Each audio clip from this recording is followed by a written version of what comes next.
आपने दुनिया के बड़े से बड़े ब्रांड की पेंट अगर देखी होगी या सुनी होगी तो ज़्यादा से ज़्यादा कितनी होगी, चाहे वो अरमानी की हो, गुची की हो या फिर किसी भी बड़े ब्रांड की हो, तो वो पतलून ज़्यादा से ज़्यादा कितने की हो सकती है? 1 लाख, 2 लाख, 3 लाख। हम तो खैर कभी 1000 रुपए की पेंट से ऊपर गए ही नहीं, लेकिन आज आपको हम बता रहे हैं दुनिया की सबसे महंगी पेंट 15 लाख की पतलून। जी हाँ, शायद कुछ समझ में आया हो या कुछ समझ में नहीं आया हो, तो चलिए हम आपको पूरी तरीके से समझा देते हैं। चैनल आप सब्सक्राइब कर लीजिए। दरअसल पेंट तो रही होगी मुश्किल से 1000 रुपए की, लेकिन एक महान कारीगर ने इसको बस कुछ ही घंटों में उसको 15 लाख की पेंट बना दिया। अब ये 1000 रुपए की पतलून को 15 लाख रुपए की पतलून कैसे बनाया, वो आप खबर में आगे जानिए। दरअसल एक साहब सिंगापुर से एयर इंडिया की फ्लाइट में आए और उन्होंने पहन रखी थी 15 लाख की पतलून। दिखने में वो काफ़ी साधारण थी।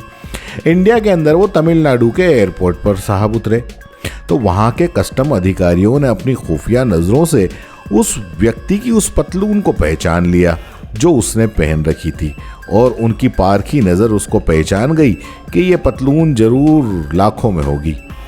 कस्टम अधिकारियों ने उसको बड़े आदर सत्कार करने के लिए अलग से ले गए कमरे में और उस व्यक्ति से पूछा कि भैया ये पेंट कितने की है।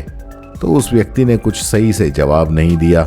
फिर उसकी जांच की और उसके कपड़े खुलवाकर उसकी पतलून को उतार कर उसको तरीके से उसको जब जांच की तो पता चला कि साहब की पतलून 15 लाख रुपए की है। दरअसल सिंगापुर से आने वाले ये साहब कोई नहीं बल्कि ये सोने के तस्कर थे, और इन्होंने चकमा देने के लिए अपनी पतलून के अंदर जाने कहां कहां सोना भर रखा था, लेकिन कस्टम के अधिकारियों से ये बच नहीं सके, उनको ये चकमा नहीं दे सके और उन्होंने पहचान लिया। तलाशी ली तो 15 लाख के सोने का पेस्ट जगह जगह घुसा हुआ मिला। उन्होंने जब पूरा निकाला और उसकी कीमत जानी तो वो निकल गई 15 लाख, यानी कि 15 लाख की पतलून। तो हुई ना दुनिया की सबसे महंगी पतलून। फिलहाल वो स्मगलर साहब सबसे महंगी पतलून पहनने के जुर्म में अभी जेल की हवा खा रहे होंगे।